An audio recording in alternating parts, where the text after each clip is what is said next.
ہمیشہ سفید کپڑے پہننا خلاف سنت ہے، اس اعتبار سے کہ نبی الاسلام نے ہمیشہ نہیں پہنے۔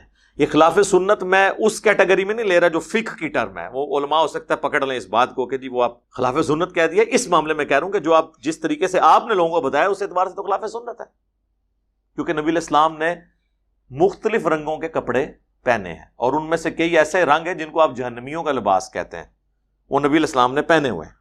کیا دین سارے کا سارا کپڑوں میں گھس گیا؟ کتاب اللباس میں داڑھی بھی آتی ہے اور پیٹ بھی آتا ہے، جو ان سب علماء کے الا ماشاء اللہ۔ یقین کریں یہ صوفوں پہ بیٹھے ہوتے ہیں نا تو آدھا گوشت اس طرف لٹک رہا ہوتا ہے، آدھا اس طرف، بڑی مشکل سے بڑے سائز کے صوفے میں یہ پورے آتے ہیں، اور سفید کپڑوں میں ان کا منافقانہ اور کافروں والا پیٹ چھپ جاتا ہے۔ یہ میں ان کو منافق اور کافر نہیں کہہ رہا، یہ نشانی ہے۔ اور پھر نبی الاسلام نے فرمایا اس کے بعد جھوٹے لوگ پیدا ہوں گے، جھوٹی گواہیاں دیں گے، امانت میں خیانت کریں گے، اور موٹاپے کو پسند کریں گے۔ موٹاپے کو پسند کا مطلب نہیں کہ ان کے موٹے لوگ ان کو اچھے لگیں گے، یعنی وہ اتنا کھائیں گے کہ موٹے ہو جائیں گے۔ بنو امیہ والے پیٹ، بنو عباس والے پیٹ، اتنے اتنے موٹے۔ لہٰذا آپ یہ کہا کریں کہ ہمارے علماء کے کپڑے تو سفید پسندیدہ ہیں، پیٹ منافقین والے ہیں اور کافروں والے ہیں، تو ہم تیار ہیں آپ کے علماء کی تعریف سننے کے لیے، لیکن اگر آپ پورا دین سفید کپڑوں میں گھسائیں گے پھر ہم آپ کو یہ حدیثیں سنائیں گے۔ سرخ بھی ثابت، زرد بھی ثابت، سبز بھی ثابت، سفید بھی، کالا بھی، سارے کلر ثابت ہو گئے، لیکن یہ ان کے لیے جن کو قرآن و سنت کے ساتھ کوئی شغف ہو، ان کو ان چیزوں کا تعلیمات کا پتہ ہو۔ ویسے تو کہتے ہیں ننگے سر نماز نہیں ہوتی، اور پورے کپڑے اتار دیں تو بزرگ بن جاتا ہے۔ کتنی دوری پالیسی ہے، ننگے سر کو نماز پڑھ رہا ہو اسے ٹوپی پہنا دیتے ہیں کہ اس کی نماز نہیں ہو رہی، اور جو کپڑے اتار کے بیٹھ جائے اسے ولی اللہ مان لیتے ہیں۔ السلام علیکم ورحمۃ اللہ وبرکاتہ۔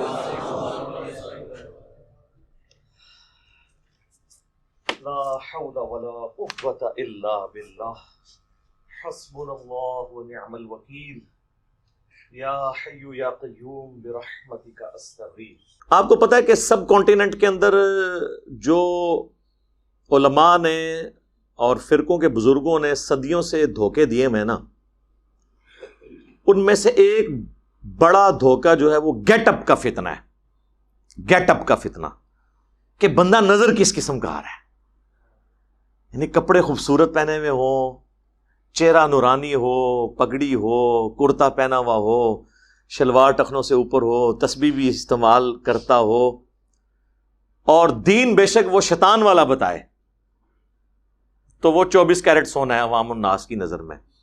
یہ بیسیکلی دھوکہ دیا گیا۔ اس دھوکے کے اوپر میں اکثر بولتا ہوں، اور ٹیکنیکلی اگر قرآن و سنت کے دلائل کی روشنی میں دیکھیں تو یہ اتنا بڑا دھوکہ ہے کہ جس کا دین سے کوئی تعلق ہی نہیں ہے، ایون دین کی تعلیمات بالکل اس سے الٹ ہے۔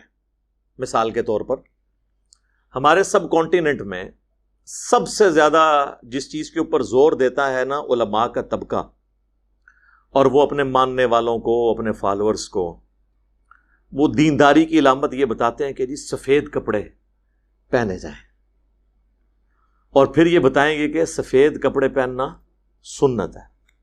یہ آپ نے اکثر سنا ہوگا، ہمیشہ سفید کپڑے پہننا خلاف سنت ہے۔ یہ میرا جملہ آپ نے یاد رکھنا ہے، ہمیشہ سفید کپڑے پہننا خلاف سنت ہے، کیونکہ نبی علیہ السلام نے ہمیشہ سفید کپڑے نہیں پہنے۔ ہمیشہ سفید کپڑے پہننا سنت اس وقت ہوگا جب اللہ کے محبوب صلی اللہ علیہ وآلہ وسلم ہمیشہ سفید کپڑے پہنتے ہوں۔ پسند ناپسند ایک الگ بات ہے، پسند تو کسی کو کوئی چیز ہو سکتی ہے۔ مثلا صحیح بخاری میں آتا ہے کہ انس بن مالک کہتے ہیں جب سے میں نے اللہ کے محبوب صلی اللہ علیہ وآلہ وسلم کو سالن کے اندر کدو کہ جو تراشے ہیں ان کو تلاش کر کے کھاتے ہوئے دیکھا ہے نا تو میں کدو سے محبت رکھتا ہوں۔ لیکن اس کا اگر کوئی یہ رزلٹ نکال دے کہ وہ اپنے گھر روزانہ کدو پکانا شروع کر دے اور اسے عقیدت کا نام دے تو ہم اس سے پوچھیں گے کہ کیا اللہ کے محبوب صلی اللہ علیہ وآلہ وسلم پوری زندگی روزانہ کدو ہی کھاتے تھے؟ نہیں۔ بخاری اور مسلم دونوں میں جو حدیث شفاعت ہے لمبی، جس میں قیامت والے دن انبیاء کرام علیہ السلام کے پاس جو انسانیت پہلے حضرت آدم کے پاس جائے گی، پھر نوح علیہ السلام، پھر موسیٰ علیہ السلام، اینڈ پہ عیسیٰ علیہ السلام سے ہوتی ہوئی ہمارے محبوب صلی اللہ علیہ وآلہ وسلم کے پاس، اور آپ کی دعا کی برکت سے شفاعت کا دروازہ کھلے گا۔ اس کا آغاز ہی یہاں سے ہوتا ہے کہ نبی صلی اللہ علیہ وآلہ وسلم بکری کا گوشت تناول فرما رہے تھے، اور اس میں بھی دست کا گوشت کھا رہے تھے، اور آپ کو یہ پسند تھا۔ اچھا، اس حدیث سے یہ بھی بات پتہ چلی کہ کھانا کھاتے ہوئے گفتگو کرنا بھی سنت ہے، بشرطے کہ آپ نے اتنا منہ نہ بھرا ہو کہ یہ نہ ہو کہ وہ سانس کی نالی میں ہی بوٹی چلی جائے۔ نبی علیہ السلام تو اس طرح نہیں کھاتے تھے۔ اور دوسرا، بکری کا گوشت پسندیدہ ہے۔ اچھا، اس سنت پہ علماء نے عمل کیا ہوا ہے، وہ روزانہ ہی تقریباً چھوٹا گوشت کھاتے ہیں، ہاں، لیکن یہ بھی خلاف سنت ہے کیونکہ آپ نے ہمیشہ چھوٹا گوشت نہیں کھایا۔ ہمارے پنجاب کے معاشرے میں تو موٹے گوشت سے نفرت کی جاتی ہے اور اسے غریبوں کی علامت بتایا جاتا ہے، حالانکہ قرآن میں آیا ہے کہ حضرت ابراہیم علیہ السلام بھونا ہوا بچڑا لے آئے تھے، فرشتے جب انسانی شکل میں آئے ان کی دعوت کے لیے، لیکن اس زمانے میں علم غیب نہیں ہوتا تھا نا، ان کو پتہ ہی نہیں چلا کہ یہ تو فرشتے ہیں۔ وہ تو بعد میں جب ان فرشتوں نے بتایا، حضرت ابراہیم علیہ السلام، قرآن کے الفاظ ہے، ڈر گئے کہ یہ میرا نمک کیوں نہیں کھا رہے، کہیں مجھے نقصان پہنچانے تو نہیں آئے۔ تو انہوں نے کہا آپ ڈریے نہیں، ہم اللہ کے فرشتے ہیں جو انسانی شکل میں آئے۔ قوم لوط پہ عذاب کے لیے آئے تھے وہ۔ تو بڑا گوشت کھانا، چھوٹا گوشت کھانا اگر سنت محمدی ہے صلی اللہ علیہ وآلہ وسلم، تو بڑا گوشت کھانا سنت ابراہیمی ہے، ٹھیک ہے۔ تو یہ آپ دیکھیں کہ مسلمان ان چیزوں پہ بحث کر رہے ہیں بیٹھ کے، یعنی اب میں بھی پریکٹیکلی بیٹھ کے ان باتوں پہ بحث کر رہا ہوں کہ چھوٹا گوشت کھانا ہے یا موٹا گوشت کھانا ہے، لیکن کیا کریں، یہ دنیا کا عالم ہی ہے۔ کاش دنیا میں جنگیں صفین، نہروان اور جمل نہ ہوئی ہوتی تو میں بھی ڈسکس نہ کر رہا ہوتا، نہ جنگیں میں نے کروائیں، اور نہ یہ تھا کہ میری پیدائش سے پہلے یہ جنگیں نہیں ہوئی ہوئی تھی۔ پریکٹیکلی مسلمان اس کی وجہ سے تقسیم ہے۔ کاش کربلا نہ ہوئی ہوتی تو مجھے بھی نہ ڈسکس کرنی پڑتی۔ تو مسئلے تو پریکٹیکل ہیں نا، خواہش کسی شخص کی ہونا اور چیز ہے، پریکٹیکلی معاملات کا ہونا اور چیز ہے۔ تو جو دائی ہے اس کا کام ہے جو پریکٹیکل ایشوز ہیں نا ان کو ایڈریس کرے، جو واقعی مسلمانوں کے ایشوز ہیں۔ ان میں سے ایک سفید کپڑے کا مسئلہ انہوں نے بنایا ہوا ہے۔ تو میں وہ جملہ ریپیٹ کروں گا کہ ہمیشہ سفید کپڑے پہننا خلاف سنت ہے، اس اعتبار سے کہ نبی علیہ السلام نے ہمیشہ نہیں پہنے۔ یہ خلاف سنت میں اس کیٹیگری میں نہیں لے رہا جو فقہ کی ٹرم ہے، وہ علماء ہو سکتا ہے پکڑ لیں اس بات کو کہ جی وہ آپ خلاف سنت کہہ دیا۔ اس معاملے میں کہہ رہا ہوں کہ جو آپ جس طریقے سے آپ نے لوگوں کو بتایا اس اعتبار سے تو خلاف سنت ہے، کیونکہ نبی علیہ السلام نے مختلف رنگوں کے کپڑے پہنے ہیں، اور ان میں سے کئی ایسے رنگ ہیں جن کو آپ جہنمیوں کا لباس کہتے ہیں، وہ نبی علیہ السلام نے پہنے ہوئے ہیں۔ سب سے پہلے تو میں آپ کا یہ مسئلہ اس حوالے سے کلیئر کر دوں، بخاری اور مسلم دونوں میں حدیث ہے کہ اللہ کے محبوب صلی اللہ علیہ وآلہ وسلم کو سب سے زیادہ محبوب لباس دھاری دار کپڑا تھا، جس کے اوپر دھاریاں بنی ہوئی ہوں۔ لو جی، چٹے تو فارغ ہو گیا۔ سفید کپڑا بھی ہوئے گا تو اتنے کالیاں دھاریاں ہوں، اور سفید پہ سفید داڑیاں ہوں گی تو ویسے ہی نظر نہیں آئیں گی۔ یہ بخاری مسلم دونوں میں حدیث ہے۔ سفید کو میں کنڈیم نہیں کر رہا، یہ بھی پسندیدہ لباس میں سے ہے، جس طرح سنن نبی داؤد میں حدیث ہے، سنن ابن ماجہ میں ہے، مشکات کے اندر بھی موجود ہے کہ اللہ کے محبوب صلی اللہ علیہ وآلہ وسلم نے فرمایا کہ اللہ تعالیٰ کو سفید لباس محبوب ہے، یہ پاکیزہ ہے، طیب ہے، طاہر ہے۔ سفید لباس پہنو، اپنے مردوں کو سفید لباس میں دفن کرو، جو ہم اکثر کرتے بھی ہیں، لیکن سفید کفن دینا ضروری نہیں ہے۔ نہ ہی احرام کے لیے صرف سفید رنگ ہونا ضروری ہے، نہ ہی کفن کے لیے صرف سفید رنگ ہونا ضروری ہے، کسی اور رنگ میں بھی دیا جا سکتا ہے، لیکن یہ پسندیدہ ہے۔ تو وہ سفید کی اہمیت وہ اپنی جگہ، لیکن دوسری جگہ یہ حدیث بخاری مسلم کی۔ اس کے علاوہ بھی کئی رنگ ہیں، لیکن اس میں بعد میں جاؤں گا۔ پہلے مجھے یہ بتائیں آپ کہ کیا دین سارے کا سارا کپڑوں میں گھس گیا؟ کتاب اللباس میں داڑھی بھی آتی ہے؟ نبی علیہ السلام کے شمائل کے اوپر پوری کتاب لکھی گئی ہے، شمائل ترمذی، امام ترمذی رحمہ اللہ نے، آلموسٹ 400 احادیث اس کے اندر موجود ہیں، اردو میں آ چکی ہے تحکیم کے ساتھ، PDF بھی اس کا اویلیبل ہے، پورا نبی الاسلام کا گیٹ اپ، کہ آپ کے کپڑے کس رنگ کے ہوتے تھے، آپ کے بال مبارک، آپ کی جوتیاں مبارک، آپ کا جسم مبارک، آپ کی آنکھیں، آپ کی پلکیں، ایک ایک چیز پورے جسم مبارک کی، اس پہ وہ حدیثیں انہوں نے جمع کی ہیں. بڑی خوبصورت وہ کتاب ہے پڑھنے والی، شمائل ترمذی، یعنی امام ترمذی نے نبی الاسلام کے گیٹ اپ پہ وہ بک لکھی، الحمدللہ. تو کتاب اللباس کے اندر یہ ساری چیزیں آتی ہیں، اور پیٹ بھی آتا ہے، جو ان سب علماء کے الا ماشاء اللہ کو ربوں چارے کسی نو بیماری لگ گئی ہوئے تو اس کا پیٹ کم ہوگا، ورنہ یقین کریں یہ صوفوں پہ بیٹھے ہوتے ہیں نا، تو آدھا گوشت اس طرف لٹک رہا ہوتا ہے، آدھا اس طرف، بڑی مشکل سے بڑے سائز کے صوفے میں یہ پورے آتے ہیں، اور سفید کپڑوں میں ان کا منافقانہ اور کافروں والا پیٹ چھپ جاتا ہے. یہ میں ان کو منافق اور کافر نہیں کہہ رہا، یہ نشانی ہے. سورہ محمد صلی اللہ علیہ وآلہ وسلم، جسے سورہ قتال بھی کہتے ہیں، اس میں اللہ تعالیٰ نے کافروں اور منافقین کے بارے میں فرمایا ہے کہ کافر اور منافق اس طرح کھانے پہ ٹوٹ پڑتے ہیں جس طرح جانور، حالانکہ خود یہ جہنم کی آگ کا ایندھن بنیں گے.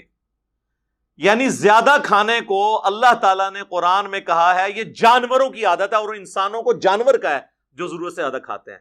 آپ کوئی کہتے ہیں نا جی میں کھاندہ تھے نا جہاں وہاں پر کوئی ربو ہی موٹا ہو گیا، جھوٹ بولتا ہے، ایسا نہیں ہوتا، وہ کوئی لاکھوں میں ایک ہوتا ہے. آپ ان کو کھاتے ہوئے دیکھ لیں، ہو سکتا ہے اتنا کھاتے ہوں اتنی دفعہ. ایک نوالے کا ذکر کر رہا ہوں، تو قرآن میں کیا ہے، کافر ہیں جو زیادہ کھاتے ہیں. اور اس سے بھی بڑھ کر سورۃ المنافقون کے اندر اللہ تعالیٰ نے فرمایا اے نبی تم منافقین کے جسموں کو دیکھو، تم تعجب میں پڑ جاؤ گے، اتنے بھٹے کٹے اور یہ موٹے ہوتے ہیں، کیونکہ ان کا مقصد کیا ہے، کھانا پینا. مسلمان تو سمارٹ ہوتا ہے. بخاری اور مسلم دونوں میں حدیث ہے کہ سب سے بہتر زمانہ میرا، پھر صحابہ، پھر تابعین، اور پھر راوی کہتا ہے میں بھول گیا شاید تبع تابعین کا بھی حضور نے ذکر کیا تھا، یعنی جنہوں نے مجھے دیکھا اور جنہوں نے ان کو دیکھا، اور اس طریقے سے. اور پھر نبی الاسلام نے فرمایا اس کے بعد جھوٹے لوگ پیدا ہوں گے، جھوٹی گواہیاں دیں گے، امانت میں خیانت کریں گے، اور موٹاپے کو پسند کریں گے. موٹاپے کو پسند کا مطلب نہیں کہ ان کے موٹے لوگ ان کو اچھے لگیں گے، یعنی وہ اتنا کھائیں گے کہ موٹے ہو جائیں گے، موٹاپے کو پسند کریں گے. بنو امیہ والے پیٹ، بنو عباس والے پیٹ، اتنے اتنے موٹے، وہ کیوں؟ کھانے کی وجہ سے. تو کتاب اللباس میں صرف سفید کپڑے ہی آتے ہیں، پیٹ نہیں آتا. پیٹ تو آپ کا سنت کے مطابق نہیں، لہذا آپ یہ کہا کریں کہ ہمارے علماء کے کپڑے تو سفید پسندیدہ ہیں، پیٹ منافقین والے ہیں اور کافروں والے ہیں. تو ہم تیار ہیں آپ کے علماء کی تعریف سننے کے لیے، لیکن اگر آپ پورا دین سفید کپڑوں میں گھسائیں گے پھر ہم آپ کو یہ حدیثیں سنائیں گے. سنیں پھر ایک اور حدیث، بخاری اور مسلم دونوں میں حدیث ہے. اللہ کے محبوب صلی اللہ علیہ وآلہ وسلم کے بارے میں حضرت برا بن عازب کہتے ہیں کہ میں نے اللہ کے نبی صلی اللہ علیہ وآلہ وسلم سے زیادہ خوبصورت شخص سرخ کپڑوں میں کوئی نہیں دیکھا. کن کپڑوں میں؟ سرخ کپڑوں. اچھا، مولوی کو اتنے پسو پڑے کہ آپ ترجمہ کرتے ہوئے ان کو بریکٹ میں دیکھیں گے، انہوں نے لکھا ہوا ہے دھاریاں تھیں اس پہ سرخ، کونوں ہی بات تھا، حالانکہ دھاری کا لفظ دھاری والی حدیثیں لادہ سے ہیں. سرخ کپڑوں میں میں نے نبی علیہ السلام سے زیادہ خوبصورت کوئی شخص نہیں دیکھا. آپ کے بال مبارک کان کی لو تک تھے، آپ کا جو شانے تھے یہ چوڑے تھے. اور اس کو ایک سپورٹیو حدیث ہے جامعہ ترمذی کے اندر، اس کی صحت کے اندر اختلاف ہے، مشکات کے اندر بھی ہے، لیکن وہ اس کو سپورٹیو ہے کہ اس میں ایک صحابی کہتے ہیں کہ میں نے ایک چاندنی رات نبی علیہ السلام کو سرخ کپڑوں میں دیکھا. میں ایک دفعہ حضور کے چہرے کی طرف دیکھتا تھا اور ایک دفعہ چاند کی طرف. میرے نزدیک حضور صلی اللہ علیہ وآلہ وسلم چاند سے زیادہ خوبصورت ہے. سرخ کپڑے، سرخ سنت ہو گئے تو باقی تو ختم ہی ہو گیا نا. وہ جعلی روایتیں ہیں سرخ کپڑوں کے بارے میں. ترمذی کے اندر ضعیف روایت کہ نبی علیہ السلام نے ایک بندے کے سلام کا جواب نہیں دیا، اس نے سرخ کپڑے پہنے ہوئے تھے. کوئی بھی اصول محدثین پہ ایک روایت نہیں جس میں سرخ رنگ کی ممانعت آئی ہو مرد و عورت کے لیے. اچھا، کیٹاگوریکلی آپ سن لیں کہ تمام رنگوں کے کپڑے پہننا مرد و عورت مسلمان کے لیے سنت ہے، جس مرضی رنگ کے پہنے آپ. سرخ آپ نے سن لیا. اب سنن ابی داؤد اور جامعہ ترمذی میں موجود ہے کہ نبی صلی اللہ علیہ وآلہ وسلم نے 2 سبز چادریں لباس کے طور پر استعمال فرمائیں، ایک تامت کی سبز چادر اور ایک اوپر، جس طرح آپ احرام باندھتے ہیں، کیونکہ آپ کا عمومی لباس یہی تھا. جب آپ کرتا یا جبہ نہیں پہنتے تو اوپر چادر لیتے تھے. دونوں سبز چادریں، اور یہاں پہ سبز رنگ ایک فرقے کی علامت بنا دیا گیا، اور اس کے بکس میں آ کے باقیوں نے کہا سبز رنگ تو ثابت ہی نہیں ہے جی. تو ابو داؤد ترمذی انہوں نے نہیں پڑھی ہوئی تھی کہ نبی علیہ السلام نے تو پورے کے پورے کپڑے بھی سبز پہنے ہیں، تو پگڑی بھی اگر کوئی باندھ لیتا ہے تو کیا حرج ہے اس کے اندر؟ پگڑی تو تھوڑی چیز ہو گئی نا. جب آپ نے تہمد سبز رنگ کی پہن لی، اوپر چادر، یعنی آج کے دور میں آپ کہہ لیں کہ شلوار اور پاجامہ بھی سبز اور کرتا بھی سبز، پیچھے کیا رہ گیا؟ تو سبز رنگ بھی سنت ہے. اور کالا لباس جسے انہوں نے کہا جہنمیوں کا، وہ نبی علیہ السلام کا پسندیدہ لباس تھا. صحیح مسلم میں حدیث موجود ہے، اسما بنت ابی بکر، سیدہ عائشہ کی بڑی بہن، انہوں نے ایک کسروانی طیالسی جبہ کالے رنگ کا نکالا، پرشین امپائر کا جبہ، کسروانی طیالسی، وہ بلیک جبہ ہی ہوتا تھا، جس طرح ہم کہتے ہیں سندھی اجرک تو وہ ریڈ کلر کی ہوتی ہے، اس کے ساتھ رنگ نہیں بولنا ہوتا. اور انہوں نے کہا کہ یہ نبی علیہ السلام پہنتے تھے، اور اس کے اوپر یعنی باقاعدہ کڑھائی ہوئی تھی، گوٹ لگی ہوئی تھی دامن کے اوپر بھی اور اس جگہ پہ بھی. اور یہ نبی علیہ السلام کی وفات کے بعد سیدہ عائشہ کے پاس تھا، اور پھر ان کے بعد یہ میں نے لے لیا. اسما بنت ابی بکر کہتی ہیں، چونکہ یہ بڑی بہن تھی ان کی، یہ بعد میں فوت ہوئی ہیں، عبداللہ ابن زبیر کی والدہ. اور وہ کہتی ہیں کہ نبی علیہ السلام اسے پہنتے تھے، اور ہم اس کا دھون مریضوں کو شفا کے طور پر پلاتے ہیں، یعنی نبی علیہ السلام کے تبرکات کی برکت. یہ آپ کے تبرکات کو تو ہم مانتے ہیں بشرطے کہ وہ ثابت ہوں. صحیح بخاری میں نہیں ہے، ام سلمہ نے جو ہے وہ ایک برتن نکالا جس میں نبی علیہ السلام کے داڑھی اور سر کے کچھ بال تھے، اور اس پورے محلے میں جب کوئی بیمار ہوتا تھا تو وہ کٹورا ام سلمہ ام المومنین سلام اللہ علیہا کے پاس بھیجتا تھا، تو وہ حضور کے بال اس میں ڈبوتی تھیں، اور جو پیتا تھا اسے شفا ہو جاتی تھی. الحمدللہ یہ صحیح بخاری کے اندر موجود ہے. تو کالا جبہ پہننا نبی علیہ السلام سے ثابت ہوا. پھر صحیح مسلم میں ہے کہ اما عائشہ کہتی ہیں سلام اللہ علیہا کہ نبی علیہ السلام نے ایک دفعہ کالے رنگ کی منقش چادر اوڑھی ہوئی تھی، جس پہ اونٹ کے کجاووں کی شکل کی تصویریں بنی ہوئی تھی، یا آج کل آپ کہہ لیں جس طرح چیک کا پرنٹ ہوتا ہے، ڈبے بنے ہوئے تھے چھوٹے چھوٹے، ہنڈیا کی شکل کے، اونٹ کے کجاوے کی شکل کے، کالے رنگ کی چادر. اتنے میں حسن ابن علی آئے تو نبی علیہ السلام نے اپنی اس کالی چادر کے نیچے انہیں لیا. اس میں نہ تو انہوں نے بنائی ہوئی ہے کالی کملی والے، اور ویسے کہتے ہیں جی کالا لباس جہنمیوں کا ہے. تو خانہ کعبے کے اوپر کون سا لباس چڑھا ہوا ہے نبی علیہ السلام کے مبارک زمانے سے آج تک؟ کالا. صحیح بخاری میں مسلم میں موجود ہے، حضور کے زمانے میں بھی غلاف کعبہ چڑھتا تھا. اچھا، پھر حسین ابن علی آئے، ان کو بھی حضور نے اپنی چادر کے نیچے لیا. پھر سیدہ فاطمہ آئی، پھر سیدنا علی. یہ جو حدیث قصہ چادر والی حدیث، پانچ تن پاک والی.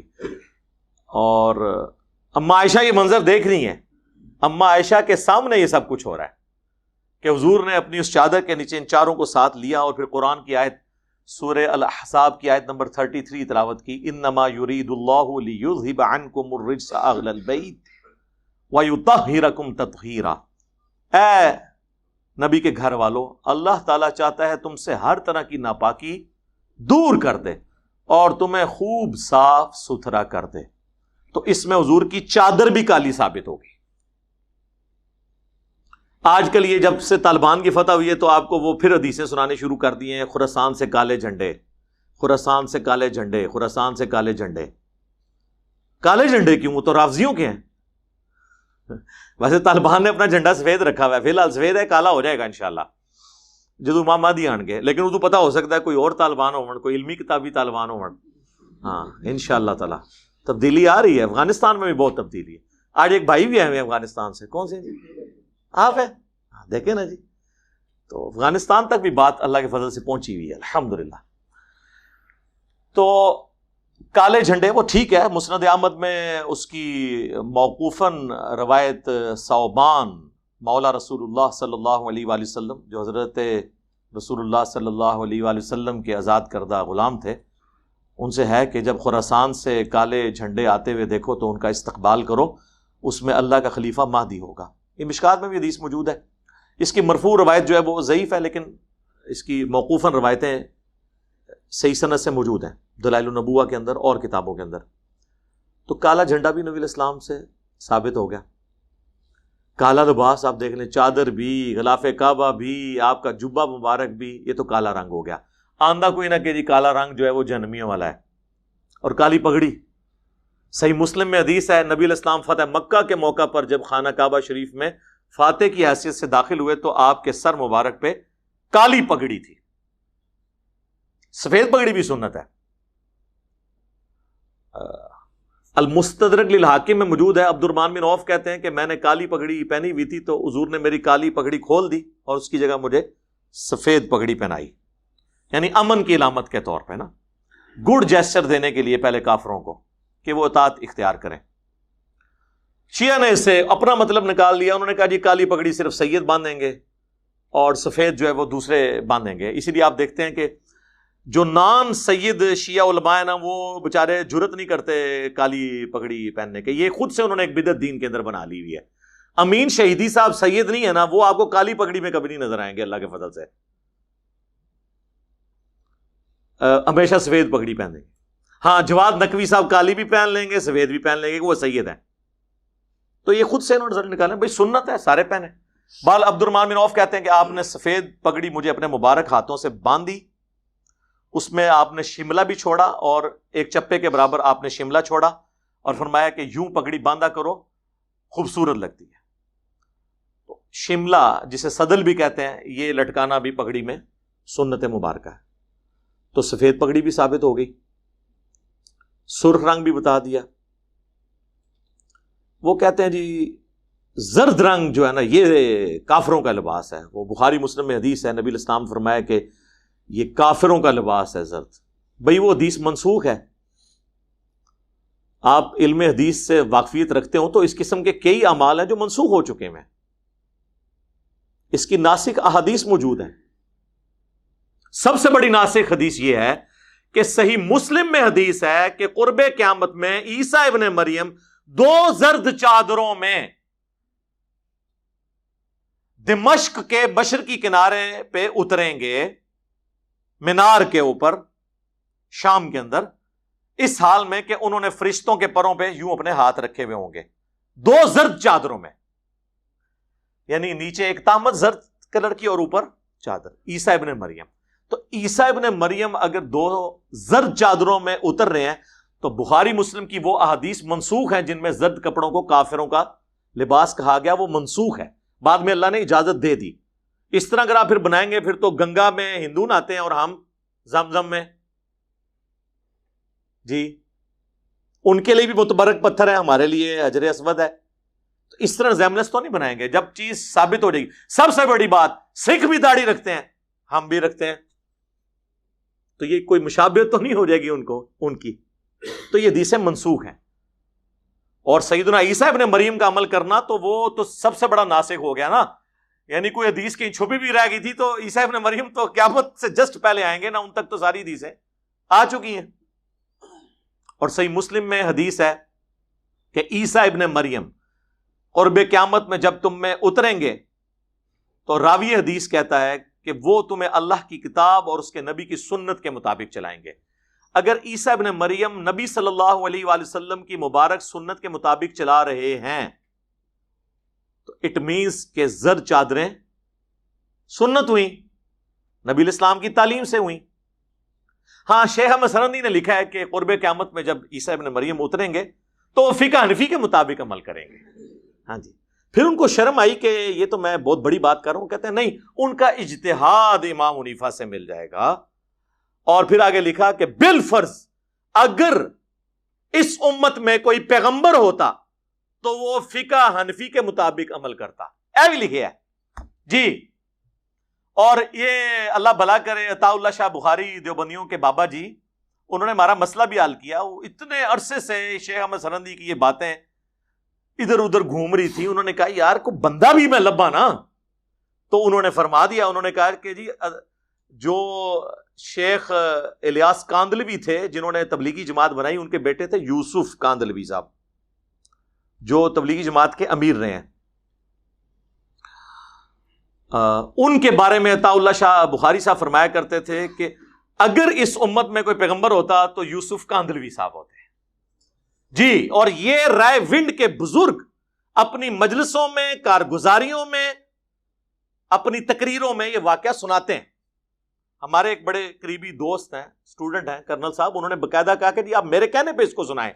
وہ خود تبلیغی جماعت بلکہ رائے ونڈ مرکز کے ساتھ اٹیچ تھے سالوں سے. وہ کہتے ہیں جی مجھے گھسیٹ کے اس دفعہ پھر وہ آپ کو پتا ہے وہ جرنیلوں کی اور ریٹائرڈ فوجیوں کی لادہ جماعتیں ان کی بنتی ہیں, وہ ان کو دوستی یاری میں لے گئے. مجھے پوچھا چلا جاؤں, میں نے کہا جی جائیں, آپ جتنا ان کے پاس جائیں گے باقی لوگوں کے پاس آپ کو اتنا ہی یقین آئے گا کہ سچ جو ہے وہ اللہ کے فضل سے اس پلیٹ فارم سے بیان ہو رہا ہے. تو وہ وہاں پہ گئے اور وہاں پہ وہ رائے ونڈ سے بزرگ آئے تھے, انہوں نے یہ بات بیان کر دی. وہ کہتے ہیں میں وہاں سے بڑا مجھے غصہ آیا, میں باہر جب نکلا تو پھر میں نے ان بعد میں کیا, میں نے کہا تو وہ ٹھیک ہونا چاہیے تھا. کہتے ہیں جی آپ یہ بیان کریں کہ انہوں نے میرے سامنے یہ بات کی ہے کہ اگر اس امت میں کوئی پیغمبر ہوتا تو یوسف کاندلوی صاحب ہوتے ہیں.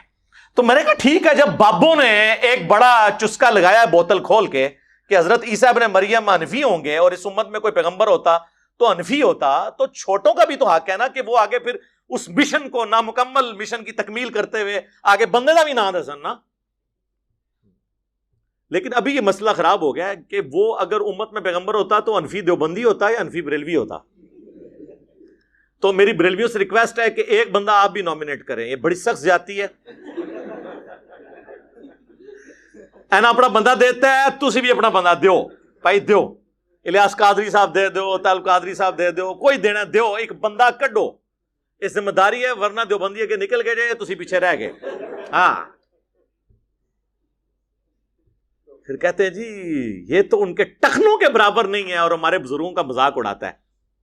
وہ کراچی کے مفتی صاحب کہتے ہیں ٹخنوں کے برابر نہیں. اتنے بڑے عالم جن کی حرمین کے ائمہ ان کا احترام کرتے ہیں, ان کے استقبال میں کھڑے ہو جاتے ہیں, اس کا ایک انجینئر مذاق اڑا رہے ہو اتنے بڑے عالم کا. ہماری اوقات کیا تم ان کے ٹخنے کے برابر نہیں ہو. اور نیچے میں نے لوگوں کے کمنٹس دیکھے, سب اس کو اپریشیٹ کر رہے ہیں کہ لگے رہو ان مولویوں کو لگام دے کے رکھو. بھئی مذاق وہ خود اڑوا رہے ہیں میرے بھائی. ٹخنوں کے برابر تو آپ ان کے نہیں ہوں گے نا, کیونکہ آپ قدموں میں گرے ہوئے ہیں. ہمیں تو کوئی چیز نہیں, کسی کی دھونس نہیں ہے. ہمارے لیے تو سب کچھ اللہ اور اس کے محبوب صلی اللہ علیہ وآلہ وسلم کی ذات ہے. بخاری مسلم دونوں میں حدیث ہے کہ اس شخص نے ایمان کی مٹھاس چکھ لی جسے اللہ اور اس کا رسول عز و جل و صلی اللہ علیہ وآلہ وسلم پوری دنیا میں سب سے بڑھ کر محبوب ہو جائیں, اور اس کی دوستی اور دشمنی کا معیار اللہ کی ذات ہو, اور کفر کی طرف لوٹایا جانا اس کے لیے اتنا ہی مشکل ہو جائے جتنا زندہ آگ میں جلنا. سر پھر ہم تو یہ اسی طریقے سے ہی بات کریں گے نا. تو وہ آپ کو پتا ہے فضل الرحمان صاحب کے جب دھرنے چل رہے تھے نا 2019 میں, تو اس وقت زرد کلر کے اوپر کافی پراپیگنڈا کیا مخالف جماعتوں نے. تو میں نے اس وقت بھی کہا تھا کہ مولانا فضل الرحمان صاحب سے ہمیں بھی کئی معاملات میں اختلاف ہے, لیکن آپ زرد کلر کو اس طریقے سے جہنمیوں کا لباس اور یہ وہ اس طریقے سے نہ پریزنٹ کرے. جہنمی کا تو لفظ ہی نہیں, کافروں کا لباس ہے, اور وہ روایتیں منسوخ ہیں. اور اس کے ثبوت میں صحیح مسلم کے اندر حدیث موجود ہے. نبی علیہ السلام نے یعنی صحابی سے فرمایا کہ احرام کی چادروں کا ذکر کرتے ہوئے آپ نے کہا کہ احرام جب باندھو تو زرد رنگ سے اجتناب کرنا. اس میں امپلائیڈ ہے کہ عام حالت میں زرد رنگ پہنا جا سکتا ہے, محرم نہیں پہن سکتا. آپ کہیں گے یہ رزلٹ کیسے نکالا؟